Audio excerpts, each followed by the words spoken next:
नमस्कार मित्रों, संस्कृत ऋषिकुलम में आपका हार्दिक स्वागत है। आज हम आपके लिए लेकर के आए हैं दिसंबर 2024 का जो अभी लास्ट में पेपर हुआ है सीटेट का वो पेपर, और इसमें संस्कृत के प्रश्न पत्र लेकर के आए हैं हम। और संस्कृत का प्रश्न पत्र ये सेकंड भाषा का है और प्राइमरी स्तर का है। दिसंबर 2024 आपको पता होगा, आप देखते होंगे हमारे वीडियोज में ये 1 और 2 आदि लिखा होता है। अब ये 1 लिखा हुआ है, ऐसे किसी वीडियो में 2 लिखा होगा। ये 1 2 जो होता है वो पार्ट होता है। जैसे दिसंबर 2024 के हम 2 वीडियो बनाएंगे संस्कृत के ही, जिसमें इसमें 1 लिखा है, अगले वाले वीडियो में 2 होगा। इसका कारण ये है कि संस्कृत के जो 30 क्वेश्चन आते हैं इसको हम 2 पार्ट में हल कराते हैं। 2 पार्ट में हल कराने का तात्पर्य ये है ताकि वीडियो बहुत बड़ा ना हो बना पाए, छोटे छोटे बन जाए 1-1 घंटे के। अगर हम पूरे 30 क्वेश्चन विस्तृत व्याख्यात्मक हल के साथ कराएंगे तो 2 से ढाई घंटे का वीडियो बनेगा। इसलिए हम क्या करते हैं, इसको 2 भागों में बांट देते हैं। एक में अनुच्छेद हो जाता है, मतलब 15 क्वेश्चन जो अनुच्छेद के आते हैं, व्याकरणात्मक या और भी जैसे होते हैं 15 क्वेश्चन विषय के, वो हल कराते हैं। और शेष जो 15 क्वेश्चन पेडागोजी के होते हैं उनको हम पार्ट 2 में हल कराएंगे। जिसे विस्तृत व्याख्या के साथ हल कराते हैं, इसलिए समय लग जाता है। और अगर पूरा एक साथ बनाएंगे तो 2 ढाई घंटे का वीडियो होगा, बड़ा वीडियो होगा। इसलिए हम 2 भागों में छोटे छोटे बांट देते हैं। आपको हम भाग 1 और भाग 2 के बारे में मैंने बता दिया। साथ ही भाषा 1 और भाषा 2 के बारे में जो है, भाषा 1 भाषा 2 के बारे में भी आपको पता ही होगा कि भाषा 1 और भाषा 2 का तात्पर्य क्या है। 2 पेपर आते हैं हर भाषा के। आप 2 भाषाएं चुनते हैं, इसलिए आपको प्रत्येक भाषा के 2 पेपर मिलते हैं। जैसे मान लीजिए आपने हिंदी संस्कृत लिया, तो हिंदी अगर आपने प्रथम भाषा के रूप में चयन किया है और संस्कृत को द्वितीय भाषा के रूप में चयन किया है आपने, तो आपको पेपर हिंदी के भी 2 और संस्कृत के भी 2 मिलेंगे। कारण क्या है कि अगले को पेपर जो दिया जाता है उसमें आप ऐसा पेपर दिया जाता है ताकि आप जिसमें चाहो उसमें हल कर सको, आपको अलग से कोई डिमांड ना करनी पड़े। जैसे आपने प्रथम भाषा के रूप में हिंदी लिया है, द्वितीय भाषा के रूप में संस्कृत लिया है, तो प्रथम भाषा वाला हिंदी हल कर लो, द्वितीय वाला संस्कृत हल कर लो।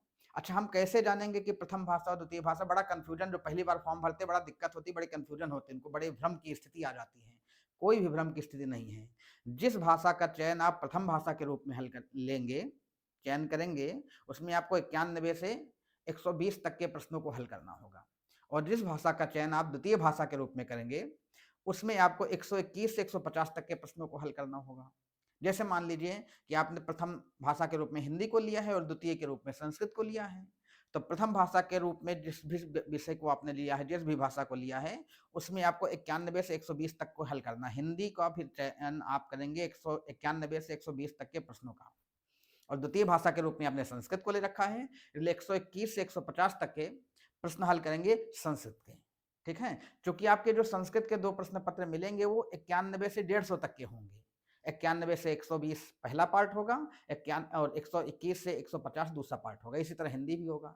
तो जो 2 पार्ट में संस्कृत आती है, उसका आज हम जो पार्ट लेके आए हैं वो द्वितीय पार्ट लेके आए, मतलब दूसरी भाषा। और इसको 5वें भाग में रखते हैं। जो प्रथम भाषा होती है उसको चौथे भाग में रखते हैं। और इसमें साफ साफ लिखा होता है, इसमें किसी प्रकार की भ्रम की स्थिति होनी नहीं चाहिए। जैसे लिखा, अभ्यर्थिनः पंचम भागस्य पार्ट 5, अभ्यर्थी 5वें भाग के पार्ट 5 जिसको कहते हैं, उनके प्रश्नों को हल करेंगे, और वो भी प्रश्न संख्या 150, 121 से 150 तक के। उत्तरम दद्युः, उत्तर देंगे, मतलब अभ्यर्थी 5वें भाग के प्रश्न संख्या 121 से 150 तक का उत्तर देंगे। कब देंगे? यदि तैः संस्कृतम द्वितीय भाषा लैंग्वेज सेकंड रूपेण चितम, चितम मतलब चुना है, यदि उन लोगों ने संस्कृत को द्वितीय भाषा के रूप में चुना है। और जो लोग संस्कृत को प्रथम भाषा के रूप में चुनेंगे, वह उनके पेपर में 121 से 150 नहीं लिखा होगा, उनके पेपर में लिखा होगा 91, 91 से 120। वहां ऐसे लिखा होगा, अभ्यर्थिनः, और यहाँ जहां पंचम भागस्य लिखा है वहां लिखा होगा चतुर्थ भागस्य, चौथे भाग। ठीक है, तो वहां लिखा होगा अभ्यर्थिना चतुर्थ भागस्य प्रश्नानाम प्रश्न संख्या 91 से 120 उत्तरम दद्युः यदि तैः संस्कृतम प्रथम भाषा रूपेण चितम। जिन लोगों ने प्रथम भाषा के रूप में चुना होगा उनका पेपर अलग होगा, द्वितीय भाषा के रूप में अलग होगा। ठीक है, इसका पेपर भी हम आपको दिखाएंगे। चलते हैं प्रश्न, समय का विलंब न करते हुए सीधे प्रश्न की ओर। और प्रश्न से पहले, ये चूंकि अनुच्छेद का है भाग, इसलिए इसमें जो है अनुच्छेद वाले प्रश्न आपको मिलेंगे। तो पहले अनुच्छेद हल करवाएंगे। ध्यान रखिए, हम केवल यहाँ प्रश्न हल नहीं करवा रहे हैं, उसकी विस्तृत व्याख्या भी कर रहे हैं, और साथ ही साथ संस्कृत से हिंदी कैसे निकालेंगे उसके छोटे छोटे ट्रिक्स, छोटे छोटे तरीके भी आपको बताएंगे।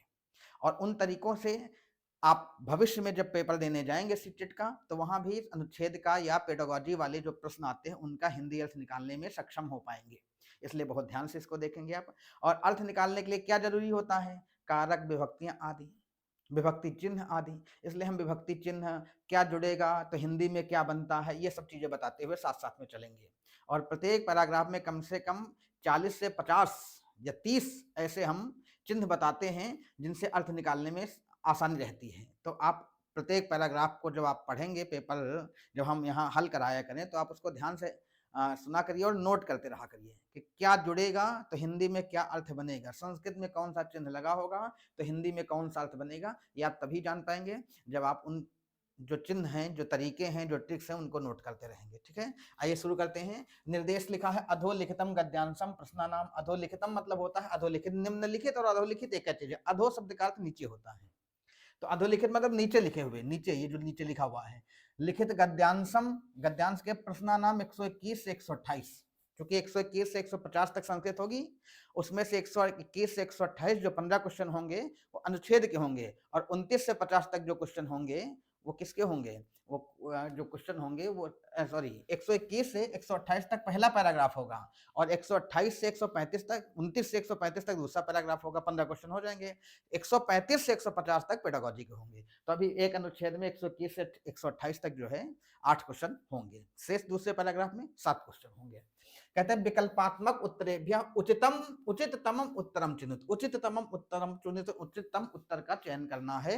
और कहां से 121 से 128 तक गद्यांशम, गद्यांश को जो नीचे गद्यांश लिखा है इसके प्रश्न संख्या 121 से 128 तक उचित विकल्पात्मक उत्तरों का चयन करना है। देखिए इसमें यह भी दिया गया है उचिततम उत्तरम चुनित, उचित उत्तर चुनना है। कभी पेपर में नहीं लिखा होता है कि सही विकल्प का चयन करें, ये लिखा होता उचित विकल्प का चयन करें। इसका कारण यह है कि हो सकता है किसी प्रश्न में एक से अधिक विकल्प सही हो रहे हों, तो वहां आप अपने बुद्धि से, अपने विवेक का प्रयोग करके उचित विकल्प का चयन करेंगे। ठीक है, अब गद्यांश का है कि एकस्मिन् ग्रामे सत्यप्रियः नामकः एकः काष्ठिकः वसति स्म। ग्रामे शब्द देखो है, ग्रामे में देखो एक ही मात्रा लगी। हम आपको बताते हुए आए हैं पहले भी कि जिन शब्दों के अंत में एक ही मात्रा लगी होती है वह सप्तमी विभक्ति के एक वचन का रूप होता है, शब्द रूप होता है। और इसके साथ हिंदी में या पल जुड़ जाता है, वो भी एक वचन में। जैसे ग्राम में लिखा है तो गांव में, जैसे लिख दिया जाए वृक्षे तो वृक्ष पर, जैसे लिख दिया जाए गृहे घर में, जैसे लिख दिया जाए आसने आसन पर। तो में या पर जो भी उचित है वो लगाएंगे। कैसे? जहां पर अंदर रहने की स्थान होता है वहां में लगाते हैं, जहां ऊपर स्थान होता है वहां पर लगा लेते हैं। ठीक, तो में या पर तो ग्राम में। इसी तरह जिन शब्दों के अंत में ए लगा होगा वहां पर आप जो है सप्तमी विभक्ति एक वचन मान करके, मानना क्या है वो तो होता ही है, में या पर जोड़ेंगे हिंदी में। अगर यहीं पर शु लगा होता तो उसका भी अर्थ में या पर ही होता है, बस अंतर इतना होता है कि ये बहुवचन में हो जाता है। जैसे ग्रामे की जगह लिखा होता ग्रामेशु, ये लगा होता तो उसका मतलब हो जाएगा गांवों में। जैसे लिखा वृक्षे तो वृक्ष पर, पेड़ पर, ऐसे। और अगर वृक्षे की जगह पर लिख दिया जाए वृक्षेशु तो हो जाएगा वृक्षों पर, पेड़ों पर। ठीक है, तो शु और ए दोनों का अर्थ में या पर है, बस ए एक वचन में है, शु बहुवचन में होता है। तो एकस्मिन् ग्रामे मतलब एक गांव में, सत्यप्रिय नाम का, सत्यप्रिय नामक एकः काष्ठिकः। काष्ठिक शब्द का अर्थ होता है लकड़हारा। ध्यान रखना, एक शब्द का अर्थ आप जो है जान गए, लकड़हारा। काष्ठिका मतलब लकड़हारा। और वसत इसम, यहाँ देखिए एक इसम लगा हुआ है। इसम शब्द जो है ये क्रियात्मक है और ये भूतकाल का अर्थ देता है, भूतकालिक क्रिया का रूप काम करता है। अगर ये इसम ना लगाएं तो ये वाक्य वर्तमान काल का है, वसत रहता है। लेकिन इसम लगा दिया तो वसत इसम रहता था, तो इसका अर्थ हो जाएगा रहता था। जिन शब्दों के पीछे इसम लगा दिया जाता है, सॉरी क्रियाओं के साथ में, पठत इसम पढ़ता था, हसत इसम हंसता था, तिष्ठत इसम बैठता था, खादत इसम खाता था। और अगर खादत केवल लिखें तो खाता है, केवल वसत लिखें तो रहता है। वश माने रहना।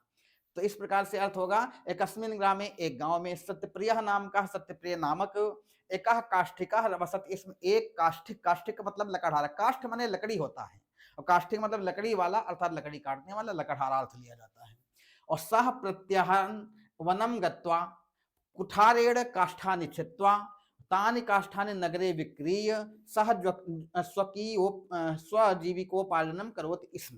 कहते सह प्रत्याहार। अब देखिए हम जो बताते हुए चल रहे हैं, चिन्ह बता रहे हैं, तरीके बता रहे हैं, इनको आप नोट करते जाइए चाहे इसको आप अपने मस्तिष्क में नोट करते जाइए कि किसके लगने पर, किस चिन्ह के लगने पर हिंदी में कौन सा अर्थ निकलता है। यही मेन उद्देश्य है। बाकी किताबों में तो इसका उत्तर लिखा होगा, जो इसके प्रश्न बनेंगे उनका उत्तर किताबों में लिखा होगा, पढ़ के आप जान सकते हैं, लेकिन अर्थ कैसे निकालेंगे। देखिए, आप 100% अर्थ निकालना तो नहीं सिखा सकते, ये तो हम नहीं कह सकते 100% अर्थ निकालना जान जाएंगे, लेकिन कुछ अनुभव और अनुमान के आधार पे ऐसे तरीके बता देंगे जिनसे आप भविष्य में प्रश्न पत्रों में हिंदी अर्थ निकालना जान जाएंगे। 100% नहीं, लेकिन अनुमान के आधार पे जरूर निकाल लेंगे। भाई जैसे किसी वाक्य में 5 शब्द हैं, उसमें से आप 3 शब्द का अर्थ या 2 शब्द का अर्थ निकाल लिए, शेष अनुमान के आधार पर निकाल लेंगे। जिसकी जानकारी होती है उसका अंदाजा भी, अनुमान भी सही लगता है। तो सह माने वह, सह माने क्या होता है वह। अगर देखिए सह विसर्ग के साथ है तो इसका अर्थ होगा वह, और अगर बड़े की मात्रा के साथ सा लिखा है तो इसका अर्थ भी वह ही होगा। बस इसके साथ ये पुल्लिंग के लिए वह है, ये स्त्रीलिंग के लिए वह है। और प्रत्याहन लिखा हुआ है, प्रत्याहन शब्द का अर्थ होता है, अगर प्रत्याहन शब्द का हम विच्छेद करते हैं तो यड़ संधि बनेगी प्रतिअहन, यड़ संधि से ये शब्द बना है। अहन शब्द का अर्थ होता है दिन, और प्रति माने होता है प्रत्येक, तो प्रत्याहन शब्द का अर्थ हो जाएगा प्रत्येक दिन अर्थात प्रतिदिन। तो सह प्रतिदिन और प्रत्याहन दोनों पर्यायवाची शब्द हो गए। अगर आपसे कह दिया जाए कि इस पैराग्राफ में प्रतिदिन के लिए कौन सा शब्द आया है, प्रतिदिन के लिए पर्यायवाची कौन सा है, प्रतिदिन से पर्यायवाह कहा, तो प्रत्याहन ऐसा शब्द है। तो सह प्रत्याहन वह प्रतिदिन वनम गत्वा, वनम माने जंगल को, गत्वा माने होता जाकर। अब देखिए इसको भी देखिए, गत्वा शब्द में देखिए त्वा प्रत्यय लगा हुआ, गत्वा लिखा हुआ है, गत्वा में पीछे त्वा लगा है, त्वा लगने के कारण इसमें त्वा प्रत्यय हुआ। अब आपको समझा रहे हैं, आपको हम बता चुके हैं कि जिन शब्दों के पीछे त्वा लगा होता है, त्वा ट्वा ध्वा ढ्वा ऐसे लगे होते हैं, तो उसके साथ हिंदी में जो है, अब यहां हम आपको जो है लिख के बताते हैं। जिन शब्दों के अंत में त्वा या त्वा या ध्वा अथवा ढ्वा ऐसा लगा होता है, तो समझ लीजिए वह शब्द त्वा प्रत्यय से बना है, और त्वा प्रत्यय का हिंदी अर्थ होता है कर या करके, ये इसका हिंदी अर्थ हो जाएगा। अब जिन शब्दों के अंत में प्रत्यय लगा होगा उसके साथ में कर या करके जुड़ा होगा। त्वा ट्वा ध्वा ढ्वा, ध्यान रखना, त्वा ट्वा ध्वा ढ्वा लगा होगा।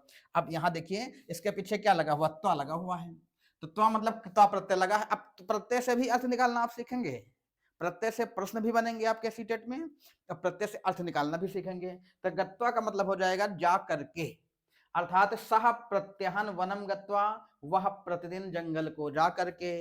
कुठारेड़, कुठार शब्द का अर्थ क्या होता है, कुठार माने होता है कुल्हाड़ी।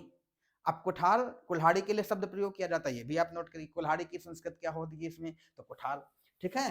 तो कुठारेड़ मतलब कुल्हाड़ी, और एन लगा हुआ देखो, ए और ड़ा लगा हुआ है। अब हम आपको इसके बारे में भी बता चुके, फिर से सुनिए, एन या एड़ अगर किसी शब्द के अंत में लगा है, मतलब ऐसे समझ लीजिए कि किसी शब्द के अंत में ए की मात्रा और न लगा हो, अथवा ए की मात्रा और ड़ा लगा हो, तो उसके साथ हिंदी में क्या जोड़ते हैं, उसके साथ हिंदी में जोड़ते हैं से। जैसे किसी शब्द के अंत में एन एड़ है तो से। अब इसका अर्थ कैसे निकलेगा, तो कुठार माने होता है कुल्हाड़ी, एड़ लगा हुआ है तो उसका हिंदी अर्थ हो जाएगा से, तो कुठारेड़ माने कुल्हाड़ी से। अब जिन शब्दों के अंत में एन या एड़ लगा होगा उसके साथ से जुड़ेगा। कुछ स्थल पर के द्वारा भी जुड़ सकता है, जैसे बालकेन, बालकेन लिखते हैं, अब देखिए बालकेन लिखते हैं तो यहां लिखते हैं बालकेन, बालकेन में एन लगा हुआ है तो बालकेन का मतलब हो जाएगा बालक से या बालक के द्वारा। जैसे लिख दिया जाए छात्रेण, एड़ लगा हुआ है, छात्र से या छात्र के द्वारा। जैसे लिख दिया जाए कलमेन, कलम से या कलम के द्वारा, ठीक है। तो वही एड़ लगा है। कुठार माने होता है कुल्हाड़ी, और कुठारेड़ मतलब कुल्हाड़ी से, अर्थात कुठारेड़ कुल्हाड़ी से। अब इसका अर्थ क्या निकलेगा, सह प्रत्याहन वनम गत्वा कुठारेड़, वह प्रतिदिन जंगल में जाकर कुल्हाड़ी से। काष्ठान छित्वा, काष्ठान माने लकड़ी को, काष्ठ माने लकड़ी होता है, काष्ठान लकड़ियों को, छित्वा में माने होता है काट कर। अब देखिए त्वा लगा हुआ अंत में, अब त्वा का अर्थ क्या हो जाएगा, कर या करके। तो छिद धातु का अर्थ होता है काटना, और छित्वा माने काट करके। तो कुठारेड़ काष्ठानि छित्वा, लकड़ कुल्हाड़ी से लकड़ियों को काट कर। तान काष्ठानी, उन लकड़ियों को। नगरे बिक्री, बिक्री का मतलब होगा बेच कर। नगरे, अब नगरे में लिखा हुआ एक ही मात्रा लगी हुई है तो नगरे का मतलब हो जाएगा नगर में। नगरे बिक्री, नगर में बेच करके, अर्थात कुठारेड़ काष्ठानि छित्वा तानि काष्ठानि नगरे बिक्रीय, कुठार मतलब कुल्हाड़ी से लकड़ियों को काट कर उन लकड़ियों को नगर में बेच करके सह मतलब वह कौन काष्ठिका स्वजीविकोपार्जनम करोति। इसमें स्वजीविकोपार्जनम, स्व शब्द का अर्थ होता है अपने या अपना, अपनी, अपने, और जीविकोपार्जन तो जानते हो, जीविका उपार्जन का मतलब होता है जीवन चलाना। करोत इसम करता था, तो स्वजीविकोपार्जनम करोत इसम अपना जीविकोपार्जन करता था। मतलब एक गांव में सत्यप्रिय नामक एक काष्ठिक अर्थात लकड़हारा रहता था। सह प्रत्यहन वनम गत्वा, वह प्रतिदिन जंगल में जाकर कुठारेड़ काष्ठानि छित्वा, लकड़ा कुल्हाड़ी से लकड़ियों को काटकर तान काष्ठान नगरे विक्रिय, उन लकड़ियों को नगर में बेचकर सह जीविकोपार्जनम करोते, इसमें वह जीविकोपार्जन करता था, कुठार से लकड़ी काटता। अब इसमें देखो दो तीन चीजों आप समझ में आया होगा। एक, अगर किसी शब्द के अंत में एक ही मात्रा है तो उसके साथ में में या पर, और शु लगा है तब भी में या पर, ठीक है, वो बहुवचन में हो जाएगा शु। दूसरा, आपने देखा सह है तो पुल्लिंग और सह है तो स्त्रीलिंग के लिए वह होगा। तीसरा, अगर किसी शब्द के अंत में त्वा लगा है तो हिंदी में कर या करके जुड़ेगा। चौथा, एड़ लगा है तो से या के द्वारा जुड़ेगा। कुठारेड़ कुल्हाड़ी से, बालकेन बालक से, छात्रेण छात्र से, कलमेन कलम से, हस्तेन हाथ से, ऐसे, ठीक है। और त्वा लगा है तो उसके साथ हिंदी में कर या करके जुड़ेगा। समझ गए? तो इस प्रकार से वह सत्यप्रिय, तो इस तरह से हम छोटे छोटे जो ट्रिक बताएंगे, तरीके बताएंगे, उनसे ही आप अर्थ निकाल पाओगे। बाकी आप सोचो कि कोई ऐसी कैप्सूल हो जाए, कोई ऐसा सॉफ्टवेयर डेवलप हो जाए जो हमारे दिमाग में अपलोड कर दिया तुरंत हम अर्थ निकाल लें, तो ऐसा संभव नहीं है। या तो आप फिर मेहनत करके अर्थ निकालने के लिए अनुवाद आदि सीखिए, और या इन छोटे छोटे तरीकों से सीखिए। छोटे से तरीकों से सीखना आसान होगा, ठीक है। अब कुछ तो समय लगेगा ही लगेगा। तो इस प्रकार अपना जीविकोपार्जन करता था। कौन जीविकोपार्जन करता था? सत्यप्रिय। सत्यप्रिय था कौन? काष्ठिक था। फिर आगे लिखा एवं सह सुखेन जीवनम नयत इसम। एवं, एवं शब्द का अर्थ होता है इस प्रकार। अब देखिए, अगर शब्द लिखा हो एव ऐसे, तो इसका अर्थ होगा ही, और अगर एव की जगह पर लिखा हो एवं ऐसे, तो उसका अर्थ हो जाएगा इस प्रकार। इस प्रकार, उसका अर्थ क्या हो जाएगा? इस प्रकार, इस प्रकार। तो वही लिखा हुआ है कि एवं मतलब इस प्रकार, सह सुखेन जीवनम नयति, इसमें एवं मतलब इस प्रकार, सह माने वह कौन? काष्ठिक लकड़हारा। सुखे, अब सुखेन के अंत में देखिए एन लगा है, अब अर्थ क्या निकलेगा इसका? सुख से। जीवनम नयति, इसमें जीवनम नयति इसमें का मतलब जीवन बिताता था, इसमें लगा था, तो जीवनम नयति इसमें जीवन बिताता था। अगर मान लो यहां से प्रश्न कर दिया जाए कहा सुखेन जीवनम नयति इसमें, तो लिखोगे काष्ठिका, काष्ठिका जीवनम सुखेन जीवनम नयति इसमें, काष्ठिक जो था वह सुखपूर्वक जीवन बिताता था। फिर आगे चलते हैं, वने वृक्षाणाम समीपे एव एका नदी प्रवाहत इसमें, और जिस जंगल में वो जाता था, लकड़ियों को काटता था, लाके शहर में बेचता था, अपना जीवन यापन करता था, तो कहते उसी वने, वने तो लिखा है वने, वने उसी जंगल में। अब वने लिखा है, एक ही मात्रा लगी, तो वने का मतलब हो जाएगा जंगल में। अगर वनेश लिख देते तो जंगलों में, लेकिन यहाँ वने लिखा है। जंगल में वृक्षाणाम समीपे, वृक्षाणाम माने होता है पेड़ों के। अच्छा, जिसके अंत में अड़ाम लगा होगा, इसको भी बताते, सुनना, ये भी एक नई चीज है। अगर किसी शब्द के अंत में नाम लगा है, ऐसे नाम, ऐसे समझ लीजिए, ऐसा लिखा है नाम अथवा राम लगा है, तो उसका अर्थ हो जाएगा का, की या के। और अगर किसी के अंत में स्या लगा है, तो उसका अर्थ भी काकी के ही होगा। मतलब दोनों का अर्थ काकी के होगा, स्या का भी और नाम या राम का भी। अंतर क्या? अंतर या स्या लगा है तो एक वचन में बनेगा। किस में बनेगा? एक वचन में। और नाम लगा है या नाम लगा है तो बहुवचन में बनेगा। इसका कारण है कि षष्ठी विभक्ति का ये बहुवचन में आएगा, वह षष्ठी विभक्ति के एक वचन में आ जाता है। राम का रूप पढ़े रामस्य, रामयो, रामाराम। रामस्य मतलब राम का की के, और रामाराम माने रामो का की के, बहुवचन में आ जाता है। ठीक है, तो स्या लगना भी एक वचन में है, नाम राम लगना बहुवचन में। अर्थ दोनों का क्या होगा? का की के, जो उचित हो वो लगा लिया जाएगा।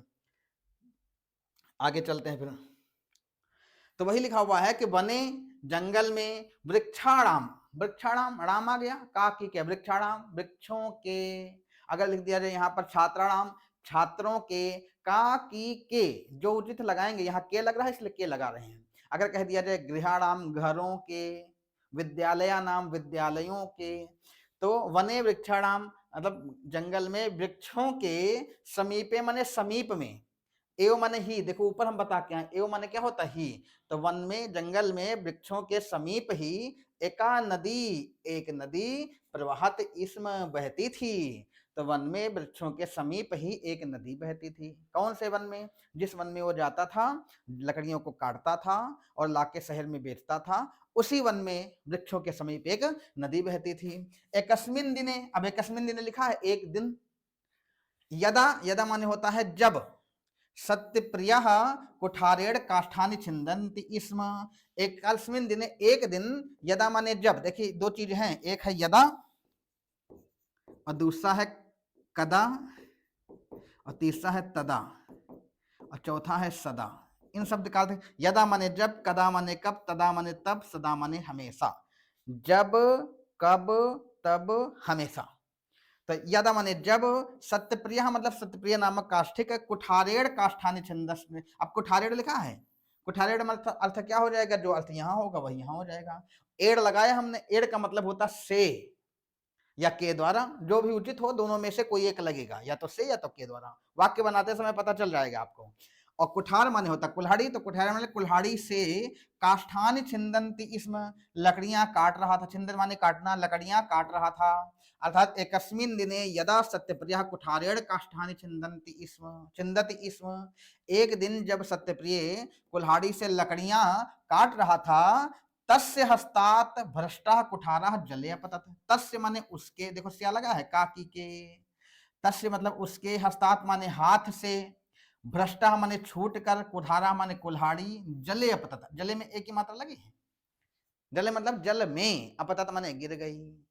अर्थात तस्य हस्तात भ्रष्टा कुठारा जले अपतत, इसमें उसके हाथ से छूटकर कुल्हाड़ी जल में गिर गई। अब जब कुल्हाड़ी हाथ से गिर गई तो कुठारेड़ बिना सह काष्ठानि छेत्तुम असमर्था भवत।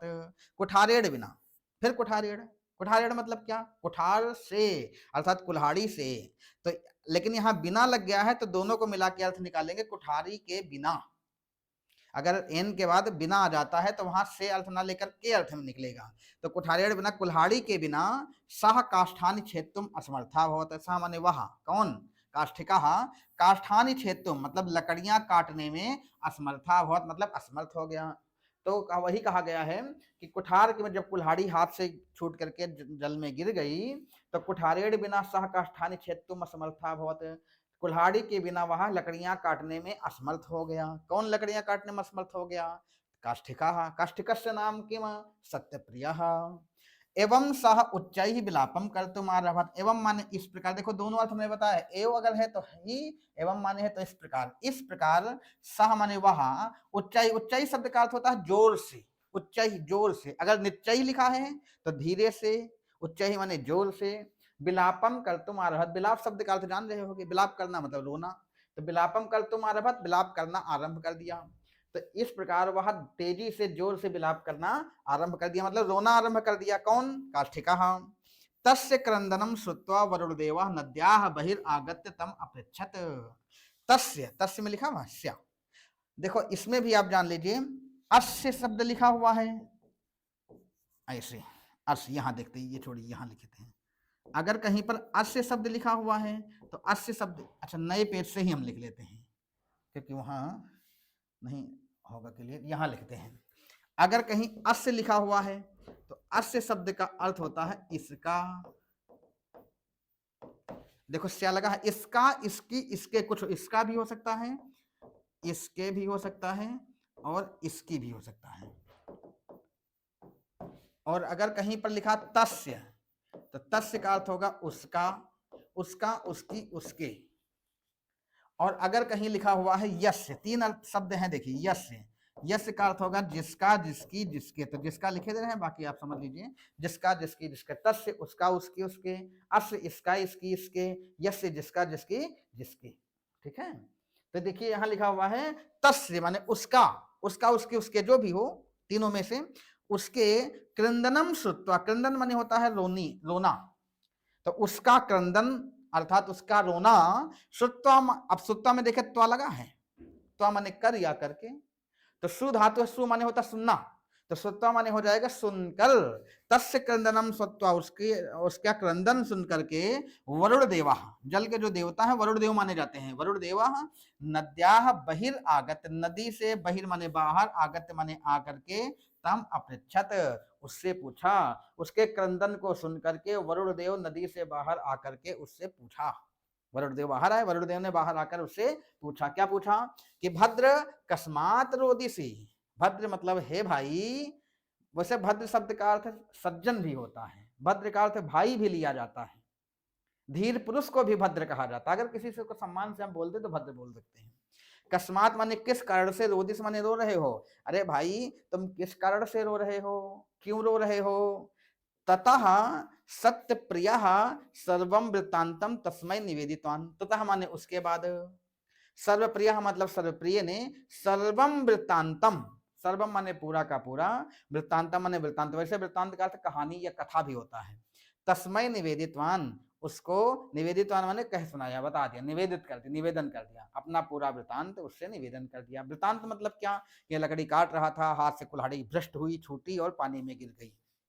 वरुण देवा तस्य परीक्षाम कर्तुम ऐच्छत, वरुण देवा मतलब वरुण देव, तस्य माने, अब देखो तस्य हम बता चुके हैं, तस्य माने उसका, उसकी, उसके, अब जो उचित हो बताना क्या लगेगा, वरुण देवा तस्य परीक्षाम, वरुण देव उसकी परीक्षा कर्तुम ऐच्छत करना की इच्छा की, वरुण देव ने उसकी परीक्षा करने की इच्छा की, परीक्षा करने की इच्छा मतलब परीक्षा लेनी चाहिए, काहे की परीक्षा, कि देखें ईमानदार होगा कि नहीं होगा, अब उनके मन में जो भी सोचा हो वरुण जी के मन में, वरुण देव के मन में, उन्होंने परीक्षा लेनी चाहिए, किसकी, काष्ठिक की। अतः साह, अतः मतलब होता है इसलिए, इसलिए साह माने वह, कौन, वरुण देव, जले निमज्जितवान, अब जले शब्द में एक ही मात्रा लग गई, जल में, निमज्जितवान, निमज्जित शब्द का अर्थ होता है डूबना, तो निमज्जितवान माने डूबे, हालांकि यहाँ डूबना वो वाला डूबना नहीं कि डूब गए, डूबने का मतलब जल के अंदर गए, ये अर्थ यहाँ होगा, वैसे निमज्जित का मतलब डूबना भी होता है, जैसे कोई स्नान करता है तो स्नान करने के लिए भी निमज्जित शब्द का प्रयोग किया जाता है, मज्जन, मज्जन और निमज्जित दोनों शब्द का प्रयोग किया जाता है, लेकिन वहां डूब रहा है तो स्नान करने के लिए, डूब रहा वो डूबने वाला डूब नहीं रहा है, सदैव के लिए, तो जले निमज्जितवान, जल में डूबे, कौन डूबा, तो वरुण देव, तो अतः सह जले निमज्जितवान, इसलिए वो जल में डूबे, कौन डूबा, वरुण देव डूबे।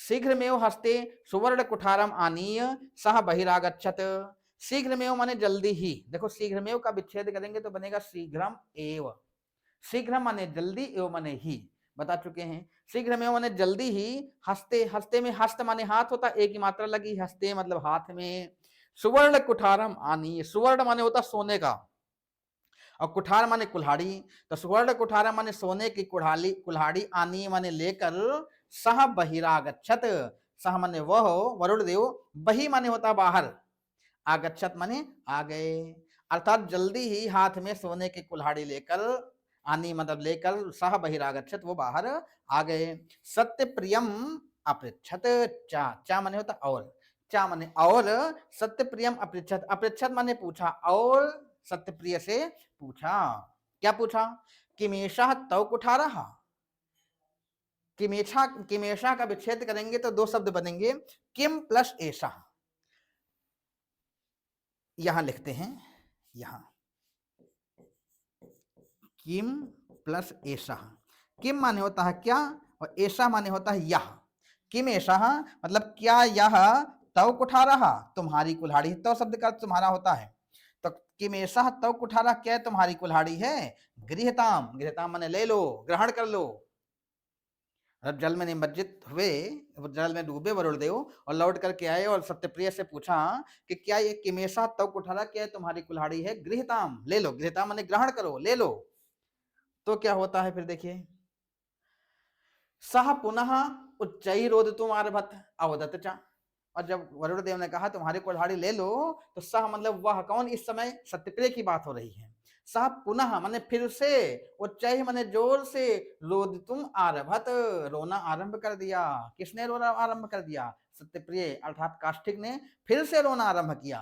अवदत चा, चा माने और, अवदत माने बोला, और तो क्या हुआ, वह फिर से जोर से रोना आरंभ कर दिया काष्ठिक ने, और बोला, क्या बोला, नास्ति ऐसा मम, देखो मम शब्द का अर्थ होता है मेरा, जहां जहां मम लिखा होगा उसका अर्थ होगा मेरा, और जहां जहां तव शब्द लिखा होगा उसका अर्थ होगा तुम्हारा, और जहां मेरा लिखा है, लेकिन मेरा के साथ मेरा, मेरी, मेरे तीनों बनेंगे यहाँ, और इसका अर्थ क्या होगा?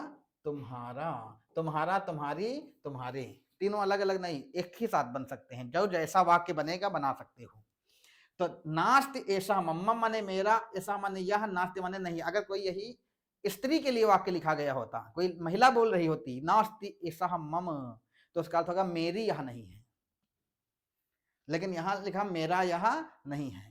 अगर इसी को हम कुल्हाड़ी प्रयोग कुठार कहेंगे तो मेरा कुठार नहीं है। अगर इसी को हम कुल्हाड़ी के रूप में बोलेंगे तो कहेंगे मेरी यह नहीं है। तो यहाँ मेरा नहीं मेरी का प्रयोग है, मेरी कुल्हाड़ी नहीं है, मेरा कुठार नहीं है।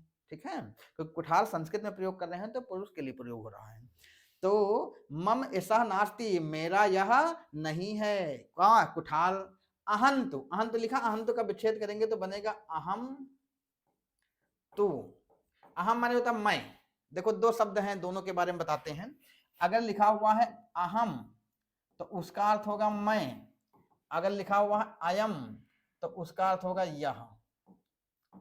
ठीक है, तो वो कहता है अहम तू, तू, अहम तू, तू माने होता है तू, मैं तो स्वकीयमेव कुठारम इच्छामि। स्वकीयमेव माने होता है अपनी ही, और कुठारम मतलब कुल्हाड़ी, इच्छा माने चाहता हूं।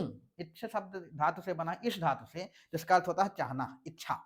तो मैं तो अपना ही कुठार चाहता हूं, अपनी ही कुल्हाड़ी चाहता हूं। ततः वरुणदेव पुनः जले निमज्जितवान, ततः माने फिर, वरुणदेव पुनः माने फिर से, या ततः मतलब उसके बाद वरुणदेव फिर से जले निमज्जितवान जल में डूबे, जल में गए।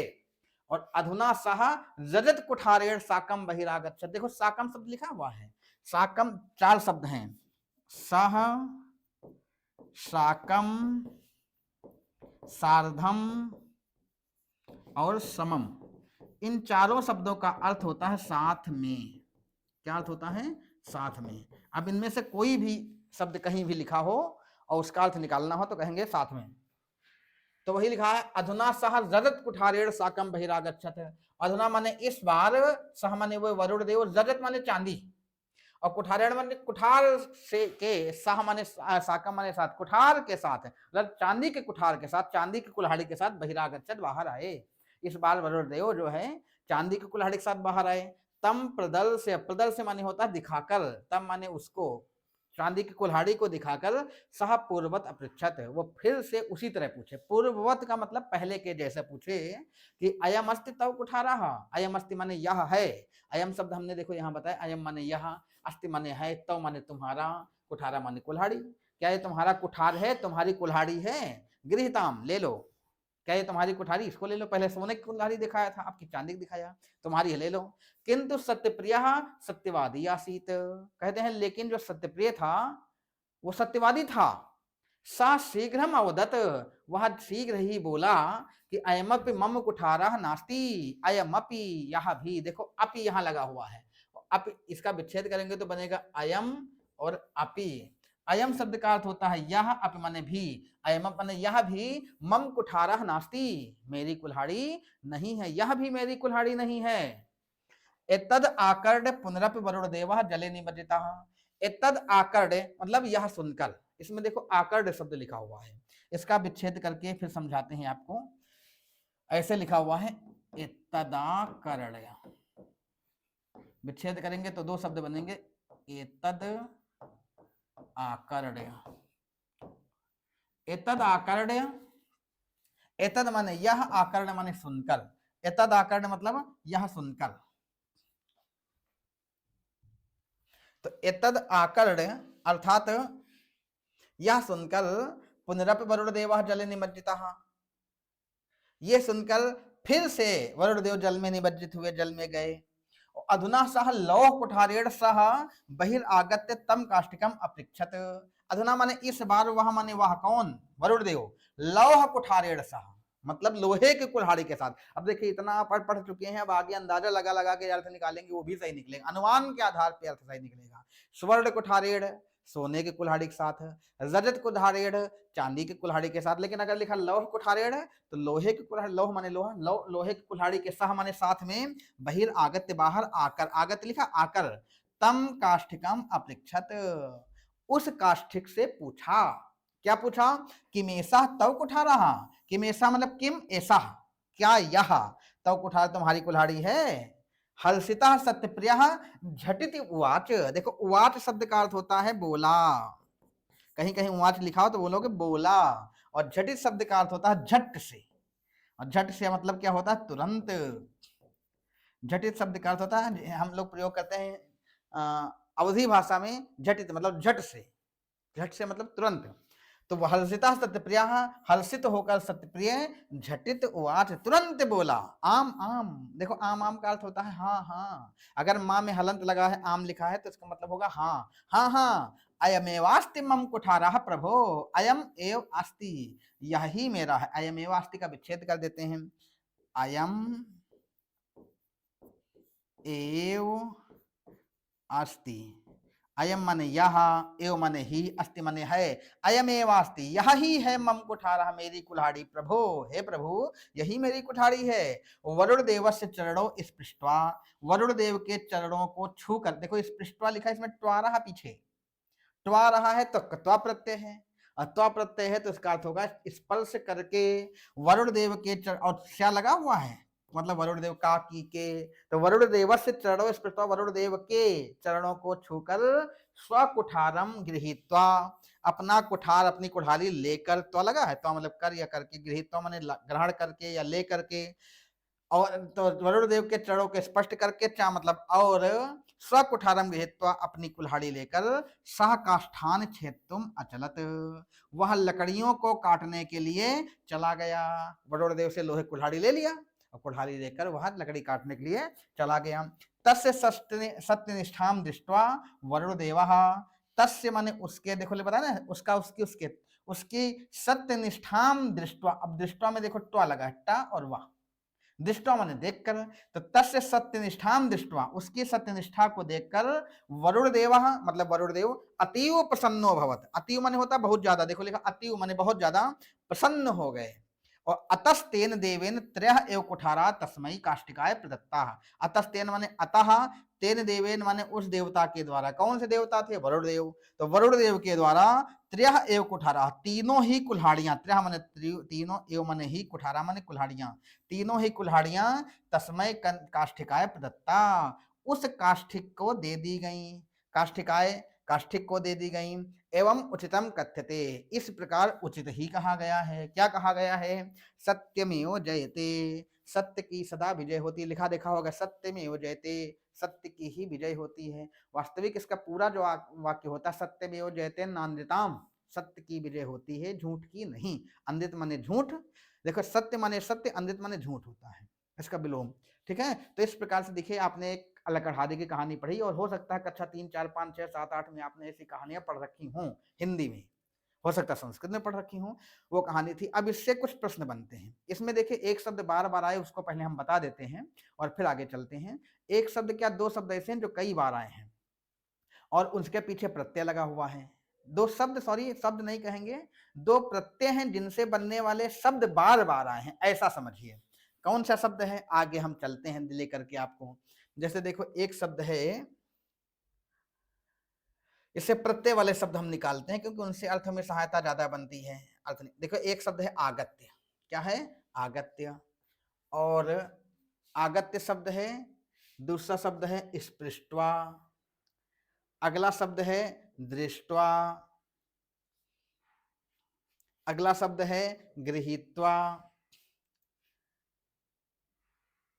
और देखते हैं देखते हैं देखते हैं देखते हैं देखते हैं, इतने लिखते हैं फिर आगे, और एक शब्द है प्रदर्श्य, इनको सबको लिखते हैं और फिर आपको समझाते हैं।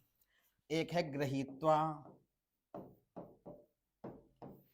एक है दृष्ट्वा, हालांकि दृष्ट्वा ऐसे लिखा हुआ है और दृष्ट्वा ऐसे भी लिख सकते हो। एक शब्द था प्रदर्श्य, आनीय, ये शब्द थे ना, देखिए। और आगत्य शब्द है एक शब्द है आगत्य। अब इनसे जो प्रत्यय वाले शब्द हैं उनको हम बनाते हैं। और एक शब्द था स्पृष्ट्वा, स्पृष्ट्वा,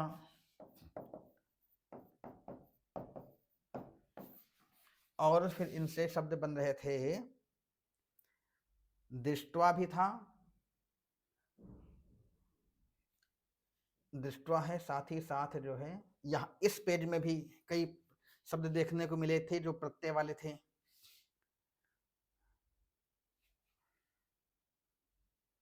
विक्रिय एक शब्द था, एक शब्द था छित्वा, एक शब्द था गत्वा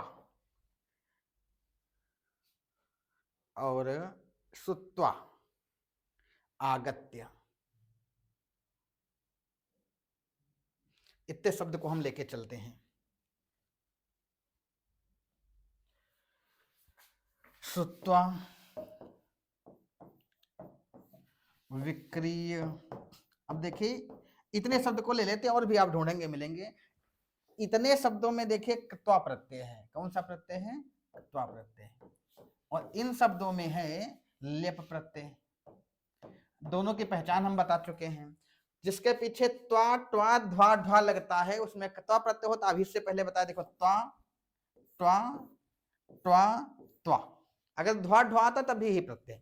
और लेप प्रत्यय की पहचान क्या होती है? लेप प्रत्यय की पहचान होती है शब्द के आरंभ में उपसर्ग हो और प्लस शब्द के अंत में या हो। ध्यान रखना, शब्द के आरंभ में उपसर्ग हो, अंत में या हो तो लेप प्रत्यय। अब देखिए आरंभ में प्रा उपसर्ग है, यहाँ देखिए प्रा उपसर्ग है, या है, आंग उपसर्ग है, या है, आंग उपसर्ग है, या है, वी उपसर्ग है, या है।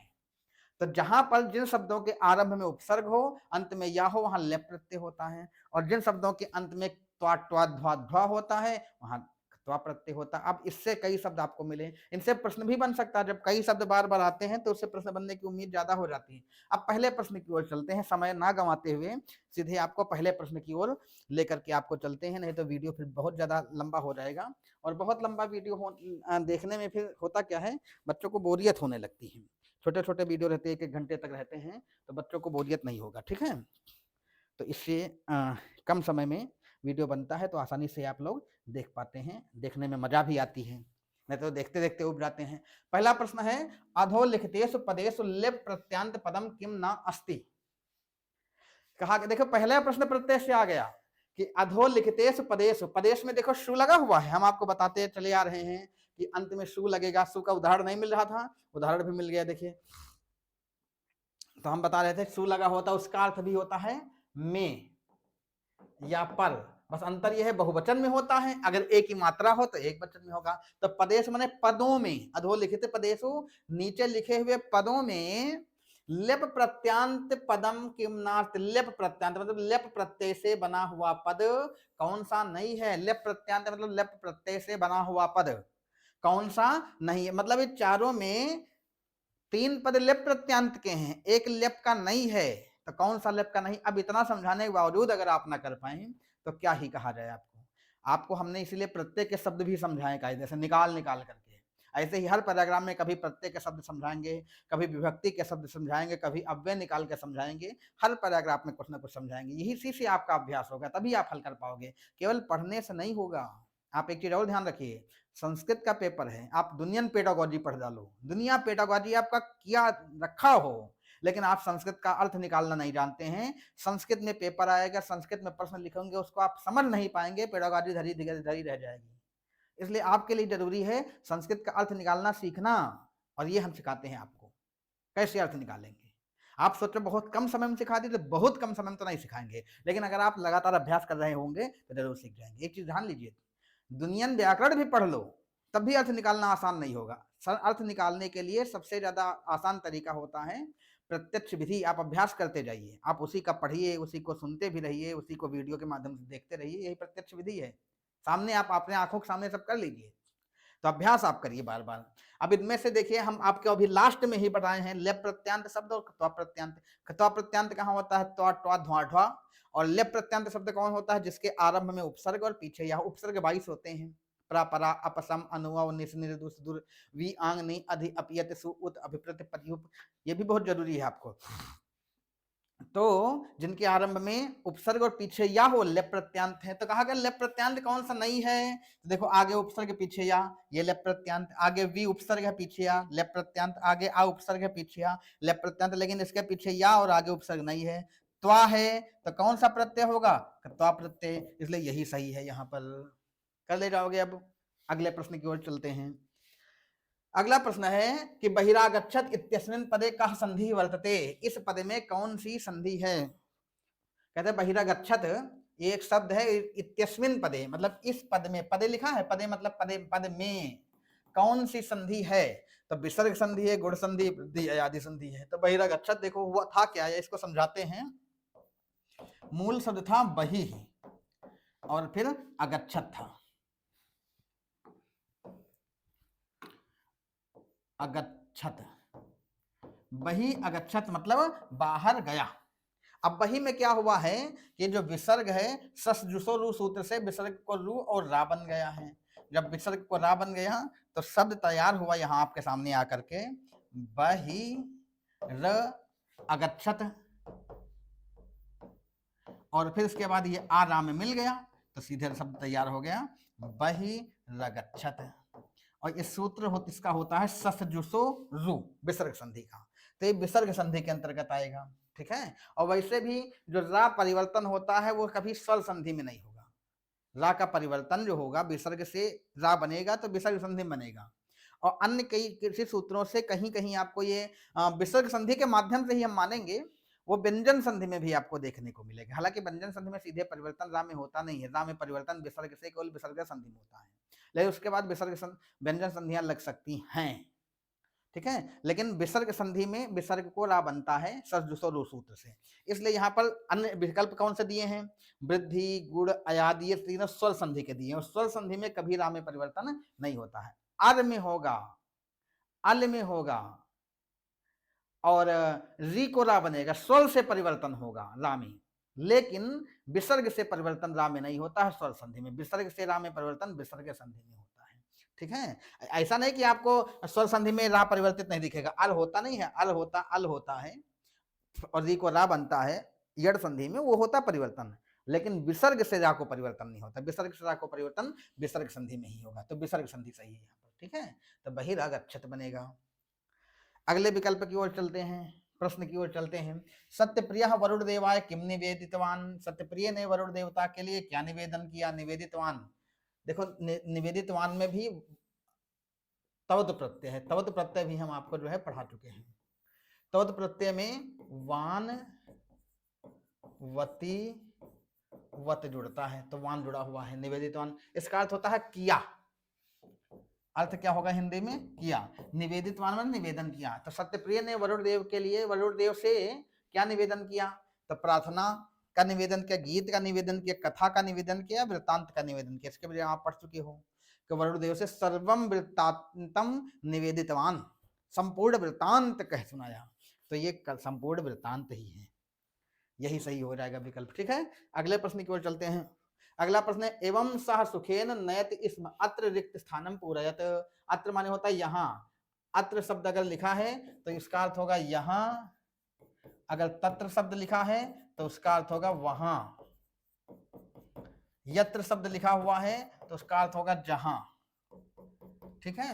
तो एवं सह सुखेन नयत, इसमें डैश डैश डैश लगा, इसमें रिक्त स्थान की पूर्ति करना। एवं माने इस प्रकार, सह माने वह, सुखेन माने सुख से, इस प्रकार वह सुख से, नयति माने ले जा रहा था, बिता रहा था, वैसे नयति का मतलब ले जाना होता, लेकिन यहाँ बिताना है, व्यतीत करना। तो इस प्रकार वह सुख से बिता रहा था। क्या बिता रहा था, विद्या बिता रहा था, नौका बिता रहा था, वायुयान बिता रहा था, जीवन बिता रहा था। एवं सा सुखेन जीवनम नयति इसम, आपने पढ़ रखा है। इस प्रकार सुख से वह जीवन को व्यतीत कर रहा था, जीवन बिता रहा था। आगे चलते हैं अगले प्रश्न की ओर। चाहो तो इसका पैराग्राफ में देख लो, अर्थ कहां पर ये मिलेगा आपको। ये देखो, एवं सह सुखेन जीवनम नयत इसम, इस प्रकार वह सुख पूर्वक जीवन को बिता रहा था। अगले प्रश्न की ओर चलते हैं। अगला प्रश्न है कि वरुण देव सर्वप्रथम कीदृशम कुठारम आनीय आगच्छत। वरुण देव ने सर्वप्रथम कैसा कुठार, अब देखो कीदृशम शब्द लिखा है, अब कीदृशम का अर्थ भी जान लो। कीदृशम मतलब कैसा, कीदृशः कैसा, और कीदृशी कैसी। अगर यहां पर कीदृशी लिखा होता, कीदृशी, तो उसका अर्थ होगा कैसी। तो कीदृशम कुठारम, कुठार मतलब कुल्हाड़ी, आनी माने लाकर, ये लेप प्रत्यय का अर्थ भी कर या करके ही होता, आनी माने लाकर, लेकर, आगच्छत माने आए। तो वरुण देव सर्वप्रथम कैसी कुल्हाड़ी लेकर आए, और अगर कुठार रखोगे तो कैसा कुठार लेकर आए। अगर कुठार बोलोगे तो कैसा कुठार लेकर आए, कुल्हाड़ी बोलोगे तो कैसी कुल्हाड़ी लेकर आए, ठीक है।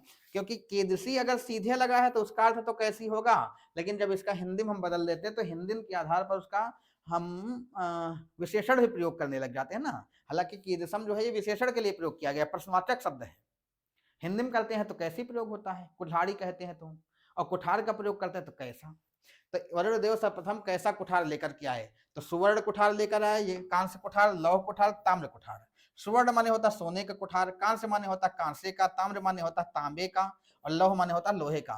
तो कैसा कुठार पहले लेकर के आए थे, सुवर्ण कुठारम, सोने का कुठार पहले लेकर के आया था। उसके बाद कौन सा लेके आए थे, चांदी का, फिर कौन सा लेके आए थे, लोहे का। तो कौन सा, सुवर्ण कुठारम आनीय। अगला प्रश्न है, नास्ति ऐसा मम, यह मेरा नहीं, मम माने मेरा, ऐसा माने यह, नास्ति माने नहीं है, मम यह नास्ति, यह मेरा नहीं है। इति कह कम कथयति, देखो कह शब्द का अर्थ होता है कौन, और अगर इसका भूतकाल में कहेंगे तो ऐसे भी प्रयोग करेंगे किसने, और कम मतलब होता है किससे, बोलने के लिए। तो कह कम, कौन या किसने किससे कहा। नास्ति ऐसा मम, यह वाक्य किसने कहा था और किससे कहा था। काष्ठिकः वरुणदेवम, काष्ठिक ने वरुणदेव से कहा था, या काष्ठिक ने कुमार से कहा था, या कुठार ने वरुणदेव से कहा था, या वरुणदेव ने काष्ठिक से कहा था। अब देखो एक ऐसा जो लोग जान रहे हैं कि सब लोग संस्कृत नहीं जानते हैं, पेपर बनाने वाले, तो यहाँ लिख दिया कुठार ने वरुणदेव से। अरे कुठार कहाँ बोलेगी भैया, या तो वरुणदेव बोल देंगे या तो काष्ठिक बोलेगा, लकड़हारा बोलेगा। ऐसा प्रश्न दे दिया, कुठार ने वरुणदेव से कहा, नहीं कौन बोला था, काष्ठिक ने वरुणदेव से कहा था ये कुल्हाड़ी मेरी नहीं है। वरुणदेव जब लेकर के आए सोने की कुल्हाड़ी या चांदी की तो कहा ये मेरी नहीं, ये मेरी नहीं। लोहे की लेके आए तो कहा आम आम अयमेवास्ति मम, यही मेरा है, लोहे की कुल्हाड़ी पर। लेकिन सोने और चांदी पे बोले से ये मेरा नहीं, तो काष्ठिक ने वरुणदेव से कहा था। अगला चलते हैं अगले प्रश्न की ओर, कि वरुण देवा काष्ठिकस्य किम कर्तुम ऐच्छत, वरुण देव ने काष्ठिकस्य, काष्ठिक की, काकी के लगा, क्या लगा है, काकी के, काष्ठिकस लकड़हारे की क्या करने की इच्छा की, किम कर्तुम करने की इच्छा की, क्या करना चाहे थे। मतलब लकड़हारा ने जब अपना वृतांत सुनाया तो वरुण देव की इच्छा क्या हुई, वरुण देव क्या करना चाहते थे, तो कल्याण करना चाहते थे कि परीक्षा लेना चाहते थे कि हानि पहुंचाना चाहते थे कि और संवर्धन वृद्धि करना बढ़ाना चाहते थे।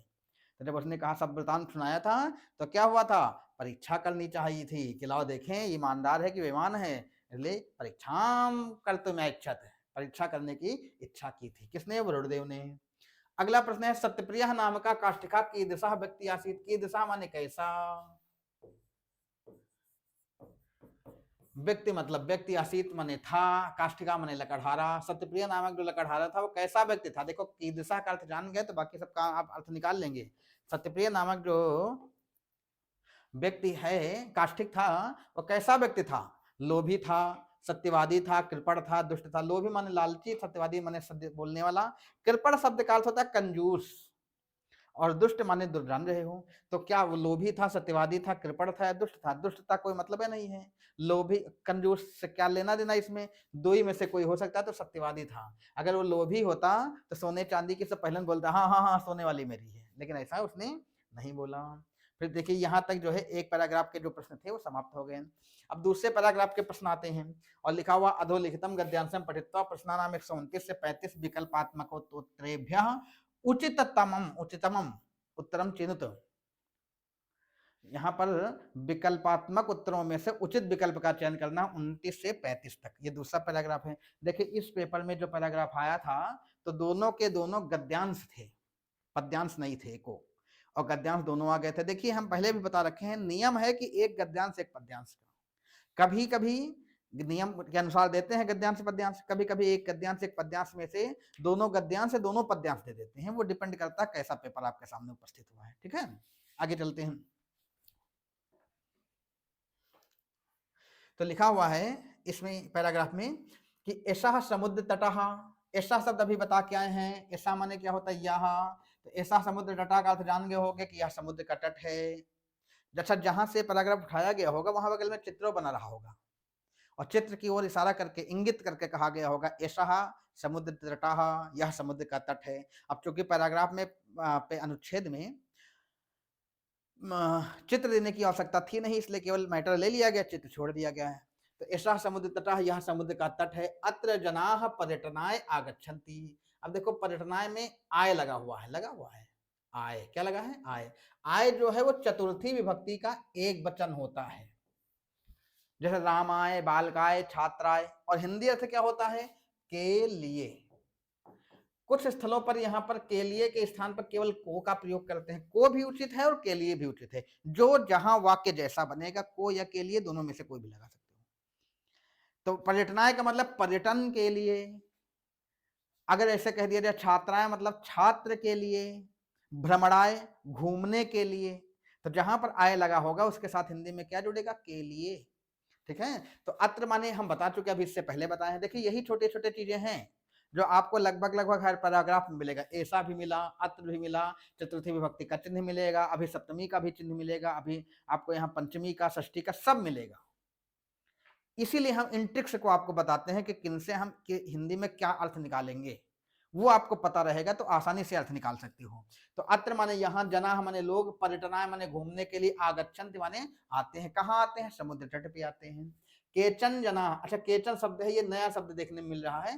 केचन का अर्थ बताते हैं। केचन शब्द का जो अर्थ है उसका मतलब होता है कुछ। तो केचन मतलब कुछ, तरंगा क्रीडंती, कुछ तरंगे खेलती हैं, तरंग कर रही थी, तरंगे खेल रही थी समुद्र के तट पर। तो ये कहा केचन तरंगा क्रीडंती, कुछ तरंगे खेल रही हैं। केचन चा नौका भी जल विहारम कुर्वन्ति। अच्छा यहाँ थोड़ा हमको लग रहा है प्रिंटिंग मिस्टेक है शायद, जहां से पेपर लिया गया होगा वहां पे। तो केचन तरंगा क्रीडंती, हाँ अर्थ वही सही नहीं निकल रहा था।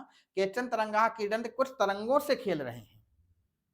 तरंगों से खेलने का मतलब, समुद्र के किनारे आप जाइए, तरंगे देखो आती रहती है, लोग उसी में खड़े होते हैं, उसी का आनंद लेते रहते हैं। तरंगों से खेलना वही हुआ। तो केचन तरंगा क्रीडंति, कुछ तरंगों से खेल रहे हैं। केचन चा नौका भी जल विहारम कुर्वन्ति, चा माने और, केचन माने कुछ, और कुछ मतलब कौन, कुछ लोग, और कुछ लोग नौका भी जल विहारम कुर्वन्ति। नौका भी माने होता है नावों से। अब देखो यहाँ भी लगा हुआ है, भी, ये भी लगा है, ये भी। अब भी का अर्थ भी बताते, भी लगने से क्या होता है, भी जो लगता है वो भी तृतीया विभक्ति का बहुवचन है, और इसका अर्थ भी होगा से या के द्वारा। देखिए इससे पहले हम पिछले पैराग्राफ में आपको बताए थे एन या एड, उसका मतलब भी से या के द्वारा था, और इसका मतलब भी से या के द्वारा होगा। बस वो एक वचन में से या के द्वारा था, यहाँ पर बहुवचन में से या के द्वारा होगा।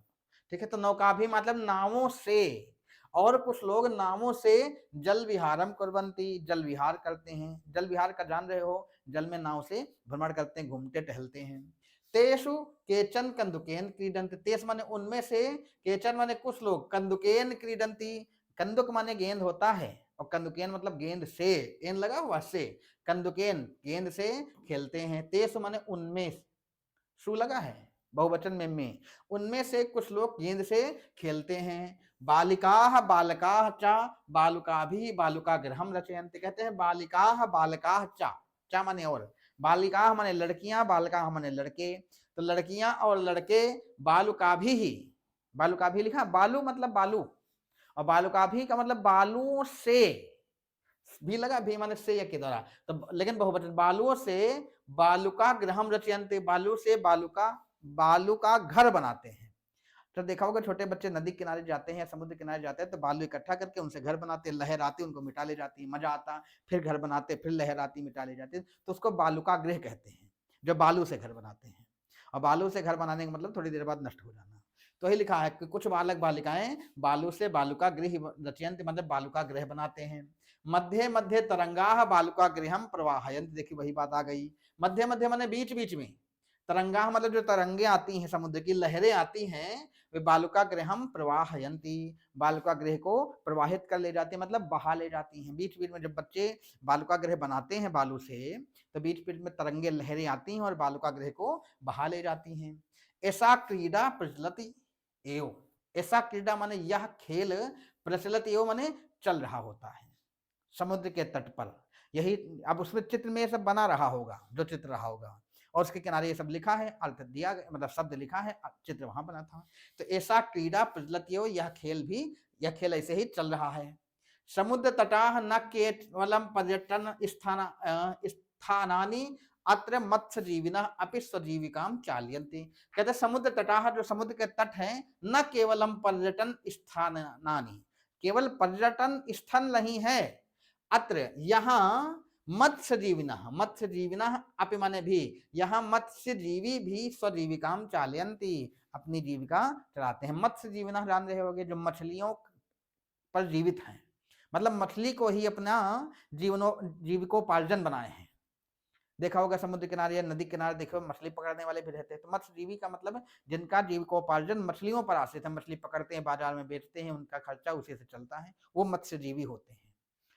तो वही कहा गया है कि अत्र मत्स्यजीविनः अपि, यहाँ पर मत्स्यजीवी भी स्वजीविकाम चालयन्ति, अपना जीवन चलाते हैं, मतलब आते हैं, मछलियां पकड़ते हैं और बाजार में बेचते हैं। आगे लिखा अस्माकम देशे बहवः समुद्र तटाः सन्ति। फिर कहते अस्माकम देशे, अस्माकम शब्द का मतलब होता है हमारा, हमारी, हमारे। क्या अर्थ होता है? हमारा, हमारी या हमारे। तो अस्माकम मतलब हमारा, हमारी, हमारे, जो भी उचित हो। अस्माकम देशे, अब बताओ क्या लगाओगे? हमारे, और देशे में एक ही मात्रा लगी है लास्ट में, तो ए का मतलब में। तो अस्माकम देशे, हमारे देश में, बहवः समुद्र तटाः सन्ति। बहवः शब्द का अर्थ होते हैं बहुत से, बहुत से। तो अस्माकम देशे बहवः समुद्र तटाः सन्ति, हमारे देश में बहुत से समुद्र तट हैं।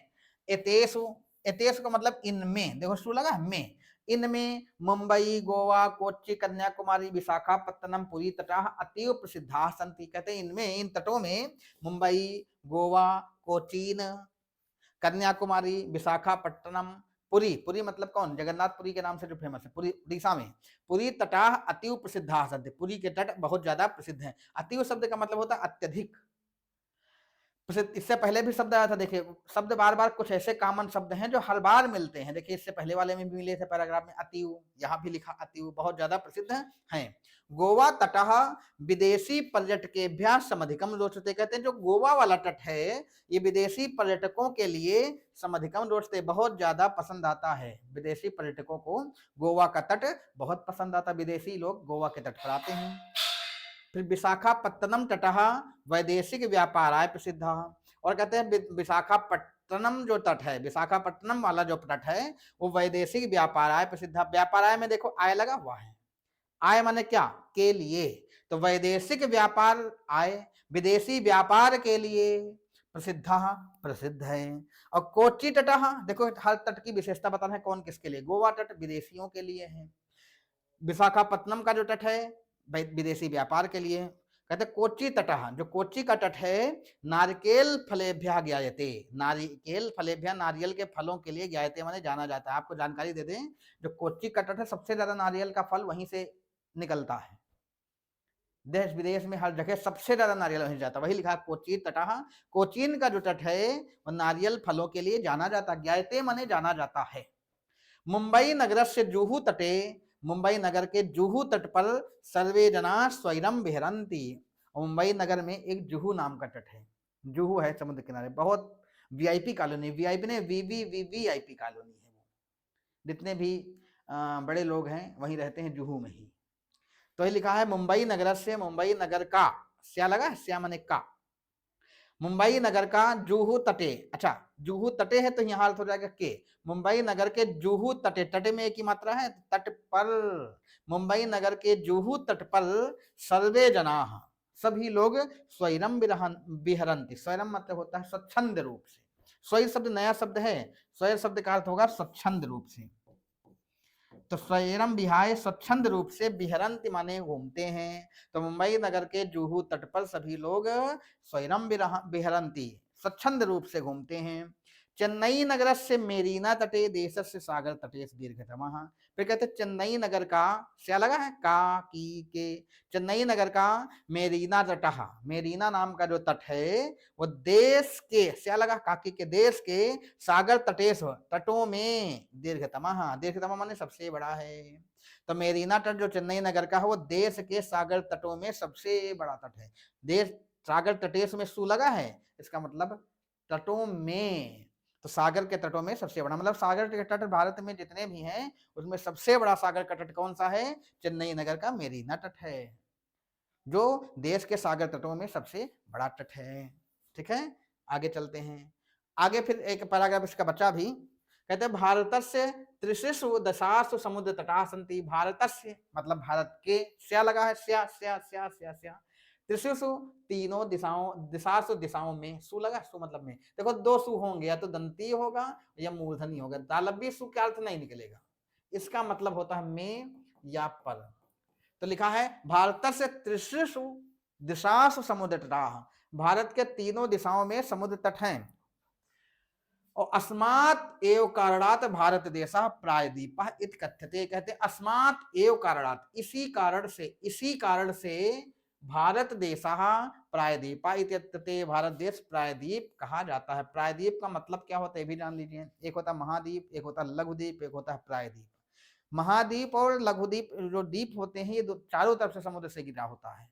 छोटे होते तो लघुद्वीप द्वीप कहते हैं द्वीप, बहुत बड़ा तो महाद्वीप। लेकिन जो तीन तरफ समुद्र से घिरा हो, एक तरफ स्थल से घिरा हो, उसको कहते हैं प्रायद्वीप। जैसे भारत है, भारत में पूरा पश्चिम और दक्षिण तीनों तरफ जो है समुद्र से घिरा, उत्तर में स्थल है, इसलिए इसको प्रायद्वीप कहते हैं। तो कहा गया है कि प्रायद्वीप के नाम से जाना जाता है। अब इसमें प्रायद्वीप है तो तीन तरफ कौन कौन से सागर हैं? पूर्व दिशायाम बंग उपसागर, पूर्व दिशा में बंग उपसागर। देखो यहाँ उपसागर का नाम लिया गया है, क्यों? बंग उपसागर कहते हैं खाड़ियों को, सागर समुद्र, और उपसागर कहते हैं खाड़ियों को। पूरब में देखे बंगाल की खाड़ी है, इसलिए इसको बंग उपसागर कहा गया। बंगाल की खाड़ी है, उपसागर कहते हैं, खाड़ी को सागर उपसागर कहते हैं। तो पूर्व दिशायाम बंगोपसागर, पूर्व दिशा में बंगाल बंग उपसागर अर्थात बंगाल की खाड़ी है। दक्षिण दिशायाम हिंद महासागर, दक्षिण दिशा में हिंद महासागर है। पश्चिम दिशायाम चा माने और पश्चिम दिशा में अरब सागर है। तब इसके पूर्व में, अब देखिए यहीं से प्रश्न बन सकता है। तो पूर्व दिशायाम बंगोपसागर, पूर्व दिशा में बंगाल की खाड़ी है, उपसागर अर्थात खाड़ी है। दक्षिण दिशायाम, दक्षिण दिशा में क्या है? दक्षिण दिशा में हिंद महासागर है। और पश्चिम दिशायाम अरब सागर, और पश्चिम दिशा में अरब सागर है।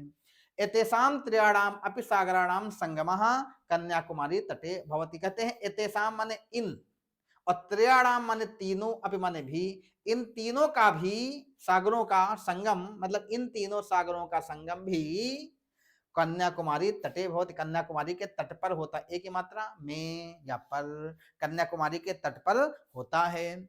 अत्र पूर्णिमायाम चंद्रोदय सूर्यास्तम च युगपदेव द्रष्टुम शक्यते, कहते अत्र माने यहाँ, कहाँ? कन्याकुमारी के तट पर जहाँ तीनों का संगम होता है। पूर्णिमायाम माने पूर्णिमा के दिन, चंद्रोदय, चंद्रोदय माने चंद्रमा का उदय, और सूर्यास्तम माने सूर्य का अस्त होना, चा माने और। तो कहते हैं यहाँ पर कन्याकुमारी के तट पर पूर्णिमा के दिन चंद्रोदय सूर्यास्तम चा, चंद्रमा का उदय और सूर्यास्त, युगपदेव, युगपद माने होता है एक साथ, याद रखना, युगपद माने एक साथ। द्रष्टुम शक्यते, द्रष्टुम में देखा जा सकता है, देखना।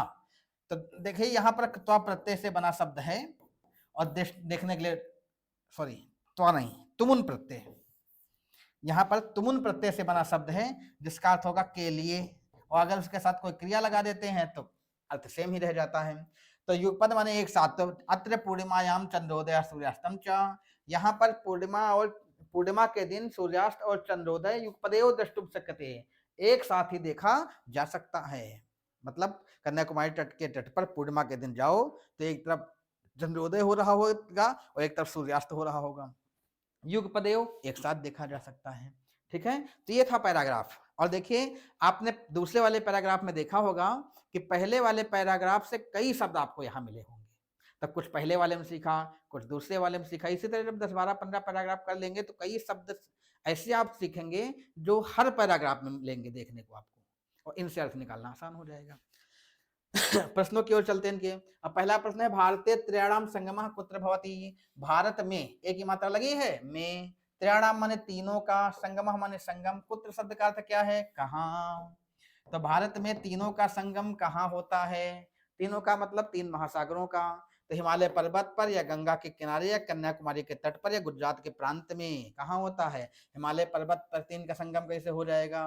गंगा के तीर भी नहीं होता है, कन्याकुमारी के तट पर होता भी आपने पढ़ा है। किसका किसका है? हिंद महासागर का, बंगाल की खाड़ी का और अरब महासागर का, तीनों का जो संगम हो कन्याकुमारी के तट पर होता। लास्ट में भी यही पढ़ा है। ठीक है, तो उत्तर क्या सही हो जाएगा? कन्याकुमारी के तट पर। अगला प्रश्न क्या है कि अधोलिखितयोः तालिकयोः सम्यक सम्मेलनम कुरुत। अधोलिखित तालिका का सम्यक माने होता ठीक प्रकार से, सम्मेलन मतलब मेलन करो, अर्थात दो दिए हुए हैं पद का खा खंड का मिलान करना है। अब आपने पढ़ रखा, इसी पद के आधार पर मिलान करना है। सबसे पहले मुंबई नगर किसके लिए प्रसिद्ध? वैदेशिक व्यापार यहाँ होता। नई मेरीना तट यहाँ है, नई नारिकेल फल है, नई जुहू तट है। तो पहले में चौथा सही है। विशाखापत्तनम किसके लिए फेमस है या क्या है वहां पर? और चेन्नई नगर में क्या है? और कोच्चि तट पर क्या है? तो इसका मिलान आपने पढ़ रखा है, तो इसका मिलान आप करिए एक एक करके। ठीक है, तो इसके लिए हम पुराना वाला पैराग्राफ खोलते, इसमें आप देखते जाइए और करते जाइए। यहां पर देखो लिखा हुआ है, साफ साफ लिखा है, विशाखापट्टनम तट जो है वो वैदेशिक व्यापार के लिए प्रसिद्ध है। कोच्चि का तट नारिकेल के लिए प्रसिद्ध है। मुंबई जुहू तट के लिए फेमस है और चेन्नई का मेरीनी तट है। ठीक है, अब चलिए इसको देख लिया है, देख तो पहले लिया था, अगर ध्यान से देखा होता तो वही हो जाता। अब यहाँ देखिए मुंबई के जुहू है, विशाखापट्टनम में क्या है? वैदेशिक व्यापार के लिए ये फेमस है। कोच्चि तट नारिकेल के लिए है और चेन्नई का मेरीना तट है। तो पहले में चौथा, दूसरे में पहला, तीसरे में दूसरा, चौथे में तीसरा। अब देखिए इसके लिए एक हम ट्रिक आपको बताते हैं। मान लो आपको चारों के उत्तर ना पता होते, जब चारों का मिलान सही ना कर लेते, केवल एक या दो का मिलान करते। पैराग्राफ में था तब तो कर ही लोगे, पैराग्राफ में जो ना हो उनकी बात कर रहे हैं, पेडागॉजी आदि के क्वेश्चन में आ जाए। एक या दो का मिल जाए तो आप उत्तर में कुछ अनुमान लगाओ। कैसे? उदाहरण देखिए, जैसे मान लो हमको इसमें केवल दो मिले, पहले का चौथा और दूसरे का पहला। मान लो ये दोनों का उत्तर हमको नहीं पता है, ऐसे कंडीशन में हम कैसे टिक लगाएंगे? वो सही निकलेगा। आइए चलते हैं, मान लो इनको हमको ये दो का उत्तर नहीं पता है, इसको हम हटा देते हैं। ये दो का उत्तर नहीं पता है, केवल हमको उत्तर पता है इन दो का। पहले में चौथा सही होगा, ये कंफर्म है, दूसरे में पहला। अब दो का नहीं पता तो हम क्या करेंगे? अब इसका जो नीचे उत्तर वाला है वो अगले पार्ट में, इसमें आ नहीं पा रहा था ना, अगले पेज में यहाँ है। अब पहले में क्या था? चौथा, और दूसरे में क्या था? पहला। अब देखो इसमें ए में किसी में चौथा दिया है क्या? ए में चौथा किसमें दिया है? इसमें दिया है, और किसी में दिया तो है नहीं। एक और मिलान कर लो, दूसरे में पहला दिया हो, देखो दूसरे में देखो पहला दिया है, बस इतना अंदाजा लगाओ, दोनों अपने आप सही हो जाएंगे। अगर इसमें ए में चौथा इसमें दिया है, किसी और में भी दिया होता तो हम बी की तरफ ऐसे बढ़ गए, तो बी को ध्यान से देखते हैं, बी में भी समान कामन मिल रहा होता, तब आगे हमको बढ़ना जरूरी होता। ठीक है, अनुमान के लिए। और अगर चारों पता है तो अच्छी बात है, और सी में देखो दूसरा था और डी में तीसरा था, यही सही हो जाएगा इसका। चारों पता अच्छी बात, चारों नहीं पता होता तो हम ऐसा अनुमान लगाते हैं। अब देखो जैसे मान लो हमको नहीं पता, खाली एक का पता हो, पहले में चौथा है, और देख लो पहले में चौथा वाला मिल जाए, ये नहीं ये नहीं ये नहीं है, तो वही होगा करेगा। ठीक है, अगला प्रश्न, भारत से दक्षिण दिशायां कः सागर अस्ति। भारत की दक्षिण दिशा में कौन सा सागर है? भारत से, भारत के, ये काकी के, भारत के दक्षिण में कौन सा महासागर है? तो प्रशांत महासागर, लाल सागर, अरब सागर या हिंद महासागर? तो कौन सा सागर है? आपने पढ़ रखा है, हिंद महासागर है दक्षिण में। आगे है, समुद्र तटम जना किमर्थम आगच्छन्ति। समुद्र तट पर लोग किस लिए आते? किमर्थ का मतलब होता है किस लिए, किस लिए आते हैं समुद्र तट पर लोग? तो आपने पढ़ रखा, पर्यटनाय आगच्छन्ति, तपश्चर्याय नहीं, अध्ययनाय नहीं, व्यापाराय नहीं। हालांकि व्यापार के लिए भी आते हैं समुद्र तट पर लोग, व्यापार होता है, लेकिन पैराग्राफ के आधार पर तुमको इसका उत्तर देना है। और पैराग्राफ में क्या लिखा है? पर्यटनाय आगच्छन्ति, तो पर्यटन के लिए लिखोगे, अध्ययन के लिए और व्यापार के लिए। व्यापार के लिए तो आते ही आते हैं, समुद्र तटों से बहुत व्यापार होता है, लेकिन यहाँ पैराग्राफ में जैसा दिया उसके आधार पर चलना है। अगला प्रश्न है कि तरंगई इत्यस्मिन् पदे का विभक्ति किम वचनम अस्ति। कहते तरंगई ये पद लिखा हुआ है और इसमें कौन सा पद है और कौन, मतलब इस पद में कौन सी विभक्ति और कौन सा वचन है? पंचमी दो वचन, तृतीया बहुवचन, सप्तमी बहुवचन या तृतीया एक वचन, कौन सा है? इसके लिए एक ट्रिक आपको बताते हैं। जिन, जैसे तरंगई लिखा है और विसर्ग लगा है, तो जिन सब, अब इसमें है क्या? अय की मात्रा और विसर्ग, मतलब अय की मात्रा लगी है और विसर्ग है। जिन शब्दों के अंत में अय की मात्रा और विसर्ग मिल जाए वो सदैव तृतीया विभक्ति का बहुवचन होता है।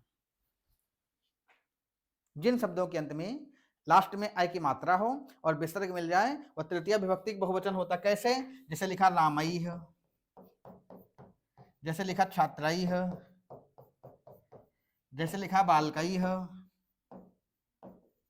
जैसे लिखा है देवई है। सब में देखो अय की मात्रा और विसर्ग लगा हुआ है, तो जहां पर अय की मात्रा और विसर्ग लगा होता है तृतीय विभक्ति का बहुवचन होता है, तृतीय विभक्ति बहुवचन हो जाएगा। ठीक है, अगले प्रश्न की ओर चलते हैं। अगला प्रश्न है समुद्र तटेश के स्वजीविकाम चाल्यते। समुद्र तटेश लगा है, तटेश में देखो सु लगा हुआ है, एक ही मात्रा और सु दोनों हैं, तो जिन शब्दों के अंत में एक ही मात्रा से होता है उसके साथ में बहुवचन में, तो समुद्र तटेश का अर्थ हो जाएगा समुद्र तटों में या पर दोनों होता है, तो तट में जुड़ नहीं सकता, पर ही जुड़ेगा, तो तटेश मतलब हो जाएगा तटों पर, समुद्र तटों पर के स्वजीविकाम चाल्यन्ते, कौन लोग अपनी जीविका चलाते हैं? साधु लोग चलाते, साधु मतलब साधु लोग या नाविक लोग या व्यापारी गढ़ या मत्स्यजीवी। तो देखा जाए व्यापारी लोग भी चलाते हैं और नाविक भी काम करते हैं वहां से, लेकिन पैराग्राफ के आधार पर मत्स्यजीविना सही होगा क्योंकि पैराग्राफ में दिया हुआ है, इसलिए मत्स्यजीविना सही हो जाएगा। ठीक है, अगला और अंतिम प्रश्न है दीर्घतमा इत्यस्मिन् पदे कः प्रत्यय प्रयुक्तः। प्रयुक्तः माने प्रयोग हुआ, दीर्घतमा में कौन सा प्रत्यय है? देखो दीर्घतमा में मतुप प्रत्यय है, मतुप नहीं, कहाँ गया, तमप प्रत्यय है, तमप प्रत्यय है। अब तमप प्रत्यय होता क्या ये भी आपको बता देते, तरप और तमप दो प्रत्यय हैं। देखो अगर किसी शब्द के अंत में तम लगा होता है तो वो तमप प्रत्यय होता है, और किसी शब्द के अंत में तर लगा होता है तो तरप प्रत्यय होता है। जैसे कहते हैं अधिकतर, तरप प्रत्यय है, ज्यादातर तरप प्रत्यय है, अगर कह दीजिए अधिकतम तो तमप प्रत्यय हो जाएगा। दीर्घतम, तमप प्रत्यय सबसे अधिक विशिष्टता दिखाने के लिए होता है, कई लोगों में सबसे ज्यादा श्रेष्ठता दिखाना होता है तो तमप होता है, और दो में एक को विशेष दिखाना होता है तो तरप होता है। अधिकतर कह दिया जाए तो इसका मतलब इससे भी ज्यादा कुछ हो सकता है, और अगर कह दिया जाए अधिकतम तो इसका मतलब उससे ज्यादा कुछ नहीं हो सकता, वही सबसे ऊपर है। तो यहाँ पर दीर्घतमा में कौन सा प्रत्यय होगा? तमप प्रत्यय। तो ये था आज का जो है पेपर जो हमने हल कराया दिसंबर 2024 का प्रश्न पत्र था, मतलब अभी जो लास्ट में सबसे लास्ट में हुआ है पेपर वही पेपर था, और इसमें भाषा सेकंड के रूप में जो संस्कृत आई थी वो हमने आपको हल कराया है। इसमें कई हमने ट्रिक्स बताई हैं, और इसी तरह हम आपके लिए एक एक नए नए प्रश्न पत्र लाते रहेंगे। नए प्रश्न पत्र का मतलब है जो हो चुके उन्हीं की बात कर रहे हैं, एक एक प्रश्न पत्र लाते रहेंगे, उसमें ट्रिक के माध्यम से कुछ आपको समझाते रहेंगे, अर्थ निकालना बताते रहेंगे। जुड़े रहिए हमारे साथ, हमारे यूट्यूब चैनल, आपके अपने यूट्यूब चैनल संस्कृतम रिस्कुलम में, और हम आपको संस्कृत सीटेट से संबंधित, यूपी टेट से संबंधित सारी जानकारी देते रहेंगे, साथ ही साथ नए नए वीडियोज उपलब्ध कराते रहेंगे, ऑनलाइन क्लासेस भी उपलब्ध कराते रहेंगे, और मिलते हैं अगली क्लास में, तब तक के लिए धन्यवाद।